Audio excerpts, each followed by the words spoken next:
Marcus Ellison was 39 years old, and for 11 years he had been the kind of man his wife's friends forgot was in the room. He drove a slate gray pickup with 140,000 miles on it. He kept his tools in a wooden chest his grandfather had built, and when he came to company parties, he wore the same charcoal blazer he'd owned for 6 years and smiled at conversations he was barely invited into. Diane's colleagues called him Quiet Marcus. Some of them called him just Marcus. The way you refer to furniture: useful, present, unremarkable. Diane never corrected them. She had, at some point in the last 3 years, stopped correcting them. At the welcome reception for the new owner of Alderton Group, the mid-sized logistics consultancy where Diane had built her career over a decade, Marcus stood near the back of the ballroom holding a glass of sparkling water. He had on that same charcoal blazer. He had driven himself there in the truck. And when a broad-shouldered man named Garrett Fossey walked across the marble floor toward him, chin high, jaw squared, Marcus assumed he was about to be asked to carry something. Garrett Fossey was Diane's lover. Marcus did not know that yet. What he did know, in the 2 seconds before Garrett's hand connected with the side of his face, was that the man looked at him the way people look at objects that need to be moved. The slap cracked across the ballroom like a starting pistol. "You have no business being here," Garrett said. Marcus's glass did not break. His face remained perfectly calm. The room went very quiet, and 53 employees of Alderton Group held their breath. And nobody, not Diane, not Garrett Fossey, not a single person in that ballroom understood yet what they were looking at. What none of them knew was that 6 weeks earlier, Marcus Ellison had completed the quiet acquisition of Alderton Group for $2.7 million in cash. The deed was signed. The transfer was recorded. He owned the building they were standing in. He owned the parking lot where Garrett Fossey's leased Escalade was parked. He owned every desk, every chair, and the employment contract of every person in that room, including Garrett Fossey's. What happened in that ballroom would cost Garrett Fossey everything he thought he was. Before we jump into the story, comment where in the world you are watching from and subscribe, because tomorrow's story is one you need to hear. The morning light came through the windows of the workshop behind the house the way it always did, low and honest, sliding along the floor in a slow rectangle that Marcus had watched move across that concrete for 11 years. He was at the workbench by 6:30, sanding the edge of a custom cabinet door he was building for a client in Dilworth. The smell of sawdust and linseed oil was the best part of the morning.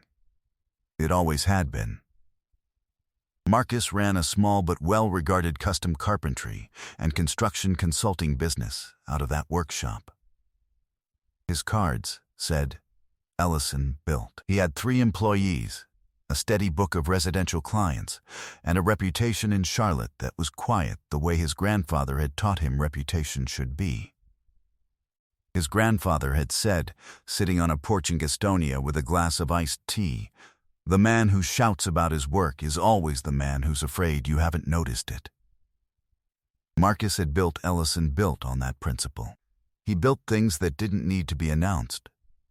You could tell the quality when you opened the drawer. He heard Diane moving in the kitchen. He heard the particular rhythm of her mornings, the coffee maker, the cabinet, the refrigerator, and something about that rhythm had been slightly off for months. Not wrong. Off, like a cabinet door that hung at a half-degree angle. Nothing you could point to. Something a builder would notice. She appeared in the doorway of the workshop in her work clothes, coffee in hand. She was still beautiful. That had never been the problem. "You're starting early," she said. "Client needs it by Thursday." She nodded, looked at the cabinet door, and said something warm and unspecific about the grain of the wood, the way she always did when she didn't know what else to say. She kissed his cheek. Her perfume was something new. It had been new for a while. He had not asked about it. Marcus had met Diane at a job site in 2013. He was framing a sunroom addition on a house in Plaza Midwood, and she was there to sign off on a permit walkthrough for the city. She had on a blue blazer, sensible shoes, and she had looked at his framing layout with genuine interest, asked 2 smart questions about his load-bearing calculations, and laughed at something he said that wasn't particularly funny. He had thought, "This woman is paying attention." That had been enough then. That had been everything. They were married 14 months later in a small ceremony in the backyard of this very house. The house he'd bought for $142,000. The house where he had laid every tile in the kitchen with his own hands, and built the deck that stretched across the back, and planted the oak tree in the corner of the yard that was now thick enough to shade the whole south side. The oak tree had grown. Other things had not. He was running the edge of the sandpaper along the cabinet's frame when his phone buzzed on the workbench. It was a text from his financial advisor, a quiet and meticulous man named Raymond, who managed the trust structure Marcus had been building for 9 years. Raymond's message was brief. Transfer from escrow completed. Final docs filed. Alderton is yours. Congratulations, Marcus read the message twice. He set the phone face down on the workbench. He picked up the sandpaper and went back to the cabinet door. There was still work to do, and he had always preferred to finish one thing before moving to the next. It was not a phone notification, in the end, that told Marcus the truth about his wife. It was a parking garage receipt. He found it in the pocket of her winter coat, the gray one she wore to client dinners, when he was moving coats to the guest closet to make room for his tool bags. The receipt was for a garage on Trade Street. 9:14 p.m. On a Tuesday, she had told him she was working late. He did not comment on it. He did not ask about it. He held the receipt for a moment, then set it on the kitchen counter with the same care he used when measuring a board. He was not an impulsive man. He was a builder. Builders did not cut a plank before they knew its full length. Over the following 2 weeks, he watched carefully. He noticed that Diane's Thursday evenings had, without announcement, become unavailable. He noticed a text preview on her phone left on the kitchen island, the name displayed only as G, the text previewing the words "just one more," before the screen went dark. He noticed that she had begun putting her phone screen side down whenever she sat at the table with him, a small mechanical habit she had not had a year ago. His hands didn't shake. His face remained perfectly calm. He simply paid attention, the way he paid attention to a floor plan, because a floor plan had integrity or it didn't, and you could see which one the moment you looked with clear eyes. By the end of the second week, he had done 3 things. He had hired a licensed investigator named Thomas Ware, a former Charlotte Mecklenburg detective who had done work for his lawyer before, and he had pulled the past 14 months of the joint savings account statements and arranged them in a spreadsheet. What he found across those statements was a pattern of transfers he had assumed were household expenses. $800 here, $1,200 there. A $3,400 withdrawal in October that Diane had texted him about, attributing it to a furnace repair they had not actually needed. The numbers mapped neatly. 19 months of incremental withdrawals totaling $41,700, drawn quietly, unhurried, from an account that his direct deposits had been feeding. He did not call her. He did not confront her at the table. He opened a new folder on his laptop and named it simply Documentation. Thomas Ware delivered his report on a gray Friday morning. He set a manila folder on Marcus's workbench between the sanding blocks and the wood glue. Inside were photographs, a log of 12 observed meetings over 6 weeks, a hotel confirmation in Garrett Fosse's name, and a printed summary of Garrett Fosse's professional history. Fosse was a senior director of business development at Alderton Group. He drove a leased Escalade. He had filed for a personal bankruptcy in 2018, a fact buried under the expensive watch and the Trade Street parking garage. He had been, according to Thomas Ware's contact at the county recorder's office, recently named on a quiet transfer of investment accounts that bore, along with his name, Diane's signature. Marcus looked at the documents one at a time. He made no sound. He thought of his grandfather on the Gastonia porch. He thought of the cabinet door, still in the workshop, waiting to be finished. He was done being surprised. He was just beginning to build. He called his attorney, a woman named Patricia Aldridge, who had been his lawyer since 2017 and who knew every line of his financial structure, on a Saturday morning from the workshop, with the door closed and the sanding equipment off. Patricia listened without interrupting. When he finished, she was quiet for 2 seconds, which was 1 second longer than she usually waited. And then she said, "How soon do you want to move?" Marcus said, "I'm already ready. I've been ready. I just needed the full picture first." "You have it," Patricia said. "I have it. Then let's talk about what Alderton looks like from the inside." This was the part that Garrett Fosse and Diane and everyone else in their circle would never have known to ask about, because Marcus Ellison, a man who drove a truck with 140,000 miles on it, had been building a second thing alongside his carpentry business for nearly a decade. He had started investing in 2015, quietly, in the way that people who are serious about building start quietly. He had purchased a small industrial property in East Charlotte, rented it, then purchased a second one. He had taken on a silent partnership in a warehouse operation in Gastonia. He had built and sold 2 more residential properties himself, taking the profits and folding them into a trust structure that Raymond managed with careful discretion. By 2021, he had accumulated enough that Raymond had suggested a larger move. They had looked at Alderton Group, a mid-size logistics consultancy with good contracts, aging leadership, and a price that was below market because the outgoing owner was tired and ready. Marcus had taken 14 months to review it, consult with Patricia, review it again, and then acquire it through a holding company whose name appeared nowhere adjacent to Marcus Ellison. He had his reasons. Mostly, he believed you did not announce the foundation before the structure was up. None of that was in Diane's accounting.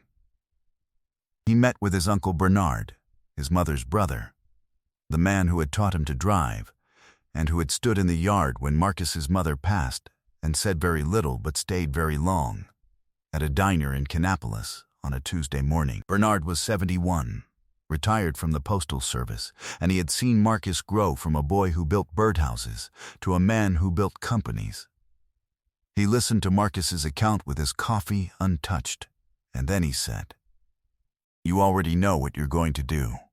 You came here to make sure you're still yourself." Marcus said, "Am I?" Bernard said, "You didn't raise your voice telling me any of this. That's your answer." Bernard had known Diane was wrong for a long time. He said, quietly, that he had noticed a year ago the way she spoke to Marcus in front of company, a small, consistent diminishment, the kind that didn't announce itself. He had said nothing because he believed Marcus would come to it himself. "Your grandmother used to say," Bernard told him, wrapping both hands around the coffee mug, "the man who is patient with the truth never has to be loud about it." Marcus held that sentence for the rest of the week. Patricia had, by the following Thursday, assembled the complete counter-evidence. Forensic tracing of the $41,700 in marital asset transfers. A documentation of Garrett Fosse's involvement in 3 of those transactions as the receiving party. A recorded review of the employment contract Fosse had signed with Alderton Group. and a filing structure that would, when triggered, make the ownership transition of Alderton Group fully public, formally and undeniably, under Marcus Ellison's name. She also had a summary of Fosse's 2018 bankruptcy filing, which included provisions that were relevant to current fraud statutes. "He's been using her," Patricia said. But she wasn't unwilling. "I know," Marcus said. "The money transfer puts her in a different category. I know that too." That Friday evening, Marcus drove home, washed his hands, heated the leftovers Diane had made, and sat across the table from her. She talked about a project she was managing. He asked a question. She answered it. He answered her question about his week. He told her the cabinet was nearly done. They watched 20 minutes of television. He kissed her goodnight. Some things you don't say. Not yet. The welcome reception for Alderton Group's new owner had been organized by Diane. This was the detail that Marcus found most clarifying, in retrospect, that the event she had planned to celebrate a transition she knew nothing about had been organized with her characteristic thoroughness. The caterers were good. The flowers were right. The guest list was complete. She had, in her efficiency, invited her husband. The holding company's identity, Ellison Holdings LLC, had been a matter of public record for 2 weeks by the date of the party. Patricia had ensured the recording was clean and properly filed, but nobody at Alderton had thought to check, and Diane had not been looking, and Garrett Fosse had been too occupied with what he assumed was a done transaction to worry about paperwork he hadn't read. Marcus arrived alone, in the truck, in the charcoal blazer. He was standing near the back of the ballroom, water in hand, watching the room the way a builder watches a structure, noting the load-bearing points, estimating the stress, when Garrett Fosse crossed the floor toward him. Fosse was large and assured. He had the walk of a man who had never been asked to carry anything he didn't want to carry. He looked at Marcus the way certain people look at furniture they want moved.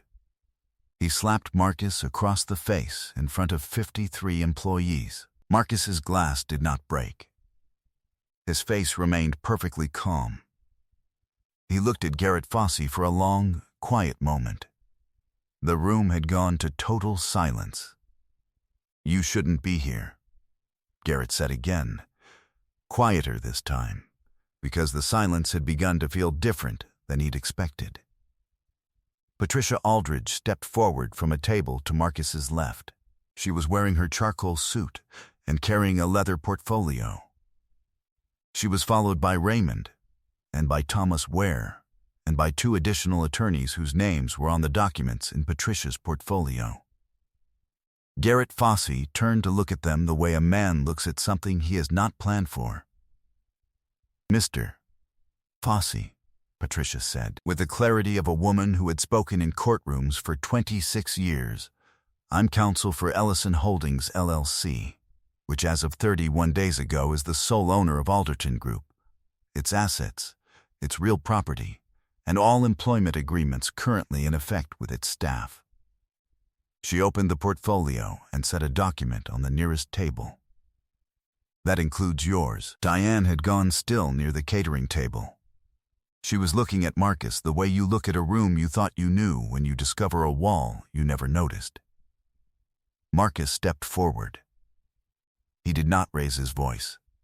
He looked at Garrett Fosse, and then at his wife, and then back at Garrett Fosse, with the unhurried consideration of a man reading a floor plan he has already memorized. "You transferred $41,700 from a joint marital account across 19 months, Marcus said. 4 of those transfers were routed through Mr. Fosse's personal account. That is documented." He paused. "The building you're standing in is mine. The parking spot where your Escalade is parked is mine. Your employment contract is mine. And because Mr. Fosse has chosen, in front of witnesses, to commit battery on the premises that now fall under Ellison Holdings, Patricia is going to walk through what that means for the terms of his separation. Garrett Fossey's expression had traveled a considerable distance in a short time. Diane stepped forward. She said Marcus's name. She said it with a softness she had not used in a long time, and he understood exactly what the softness meant, and it did not move him. Her mother, who had been standing near the far wall, crossed the room and put a hand on Diane's shoulder and turned her gently away. "Don't," her mother said. "Just that." Marcus picked up the glass of sparkling water from the table where he'd set it. He looked at Garrett Foss, who was now surrounded by documents he had not read and people he had not accounted for. He looked at the room, his building, his company. "I know how to build things that last," Marcus said. "You should have asked what kind of man you were dealing with before you started taking things that were mine." He set the glass down. He picked up his jacket from the chair. He walked across the marble floor toward the door, and the room was still silent behind him, and he did not look back. Real power operated in quiet rooms. He had always known that. 11 months later, Marcus stood on the back deck of a house in Cornelius he had built himself over the summer. White oak boards, pressure-treated joists, copper flashing at every corner junction, because copper held. The morning was cool, and the lake was visible through the gap in the tree line, silver and flat in the early light. He had a coffee. The oak tree from the Charlotte house had been taken by whoever bought the property in the divorce settlement. He had planted a Japanese maple in the corner of this new yard instead. It was small now, and it would take years to give real shade, and he did not mind that at all. The settlement had been unambiguous. Patricia's documentation made ambiguity structurally impossible. Diane had agreed to repayment of $41,700 with interest as part of the marital dissolution. She had agreed to a full release of any claim on Ellison Holdings or its subsidiaries. She was currently working as an accounts coordinator at a mid-tier supply chain firm in Concord. A step down from Alderton. A longer commute. A smaller title. Marcus had heard this from Bernard, who had heard it from someone in the family. He registered the information the way you register a weather report for a city you no longer live in. Garrett Fossey had been terminated from Alderton Group on the day following the reception, for cause, under the terms of the employment agreement Patricia had reviewed before the party. He had subsequently been named in a civil fraud complaint related to the unauthorized transfers, a complaint that Patricia had filed with thorough and documented precision. His attorney had negotiated a settlement that included repayment terms and a consent agreement. He had relocated to a smaller market, according to Thomas Ware, who sent Marcus a brief text simply reading, "He left." Marcus had replied, "Thank you." Her closest friend, a woman named Rochelle who had been in their wedding, had stopped returning Diane's calls sometime in the spring. Marcus did not know the details of that, and did not pursue them. Some structures collapse from their own weight, without needing anyone to push. A woman named Celeste had appeared in Marcus's life the previous spring, introduced by Bernard at a family gathering with the studied casualness of a man who had planned the whole thing. She was a landscape architect, patient and specific, a woman who asked clear questions and waited for clear answers and did not perform. She was in the kitchen behind him now. He could hear the coffee maker, and she came through the sliding door with her mug and sat on the porch steps beside him without announcing it, which was the thing he liked most about her. Ellison Holdings had expanded since the acquisition. Alderton Group's contracts had been renewed and 2 new ones added. Marcus had hired a permanent general manager who understood the business and left Marcus free to sit on the board and consult on the larger strategy decisions, which suited him. He was still running Ellison Built. He was still in the workshop by 6:33 mornings a week. He had taken on an apprentice, a 23-year-old from West Charlotte named Deja, who had a natural sense for proportion and asked good questions, and he found that he enjoyed teaching almost as much as he enjoyed building. He pressed a seedling into the soil at the base of the maple tree that morning, a ground cover Celeste had picked out, and brought in a paper bag from the nursery. He pressed it in firmly, the way you place anything that's meant to last, with intention, with level ground beneath it, with the patience to let it become what it was going to become. He was free. He was solvent. He was unbothered. Some things, he thought, were worth the patience to build right. I hope you enjoyed that one. Be sure to like the video and subscribe so you don't miss the next story. I've picked out 2 more for you that I think you'll really like.